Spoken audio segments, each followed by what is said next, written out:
Hello friends, today we are going to attempt and fail to fix the broken sway bar end link on my 2015 Mitsubishi Mirage.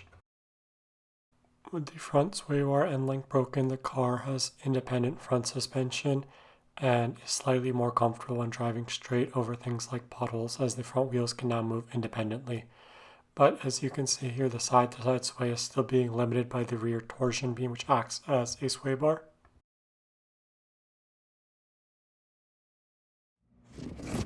Here's what my front passenger side broken sway bar end link looks like. The only thing that's holding it in place is rust. As I shake the vehicle here, you can see that from time to time the sway bar end link hits the sway bar, which causes the clunking noise I would sometimes hear when turning. You can also see that if the end link was not broken, that when the car begins to sway, the sway bar compresses the opposite side spring, keeping the car level. Here is my replacement sway bar end link kit. I'll put the part number in the video description. When installed, the bolt should be facing upward.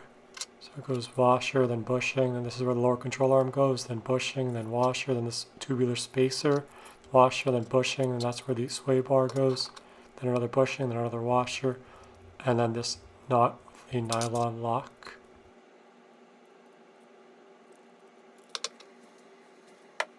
As you can see right here, this nut is a 14 millimeter.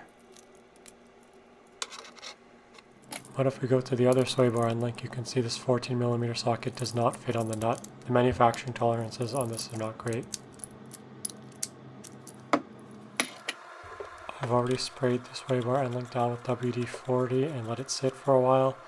Using a breaker bar, I was able to get it spinning. As you can see, I can spin it with the ratchet now. The only thing that's holding this end link to the lower control arm is rust between the sleeve and the shaft and the slight bend that's in it. So you can see I tried to split the sleeve using a screwdriver, but that didn't work. I also tried using pliers to hold the sleeve while spinning the nut or bolt head, but that also didn't work.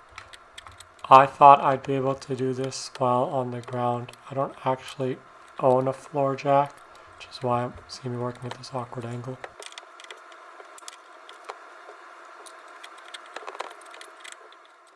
I also tried to use this $10 hacksaw I bought off Amazon that promised to be able to cut through hardened steel, but I think the Amazon seller scammed me, as this is not making much progress at all. Ideally, I would use like a Sawzall, that's what most professionals would use, but I don't own one, and the cost of a Sawzall is actually greater than getting these sway bar end links professionally replaced. Here's what the sway bar end link I failed to remove looks like from the bottom. The part attached to the sway bar itself is easily removed with a flathead screwdriver. Here's what the sway bar end links look like about 1.5 years after they were replaced. So you can see there's quite a significant amount of surface rust forming.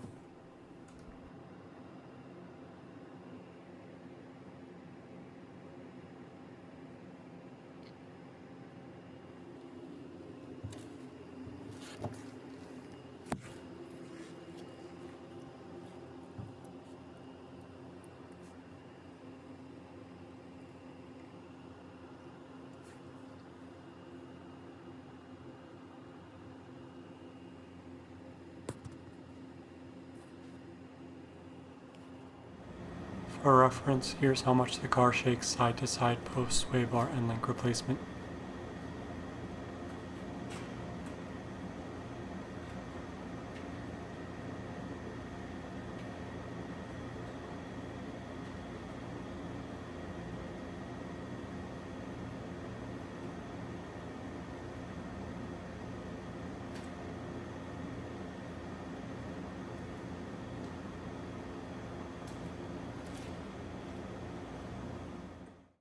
I will now explain how a sway bar works using this poorly drawn diagram. The red represents the suspension springs, the lower horizontal pink line is the subframe, the lower horizontal green lines represent the control arms. They're able to move up and down and pivot off of that front subframe. The upper pink line represents the vehicle body, and the gray arrows indicate the force I'm applying to the vehicle. So in a vehicle with no sway bar, when this horizontal force is applied, The driver's side spring compresses along the control arm to move up, allowing the vehicle to tilt. I've added in the sway bar in yellow in this picture. The sway bar is kind of shaped like the letter C, and it is attached to the front subframe. So as that driver's side spring compresses, the sway bar is forced to rotate, and that rotation causes the passenger side spring to also compress, which causes the car to resist lean, causes the car to try and stay level, and the amount of give or the amount of flex in that front sway bar is what determines how much the car can lean. So having a sway bar that's too firm will result in the car not being able to lean at all. The bottom here is the OEM sway bar, and the upper sway bar is a custom one developed by a Mirage Forum member, Power Shift Matt. Sway bar thickness and shape is a game of trade-offs. If you make the sway bar thicker and more resistant to twisting and flex, then at higher speeds it'll make the car feel more sporty as it'll resist leaning, but at lower speeds things like potholes will feel less comfortable. In the ideal world, you'd want something like an adaptive sway bar, like Toyota's KDSS offering, where the sway bar can effectively become more and less rigid on demand.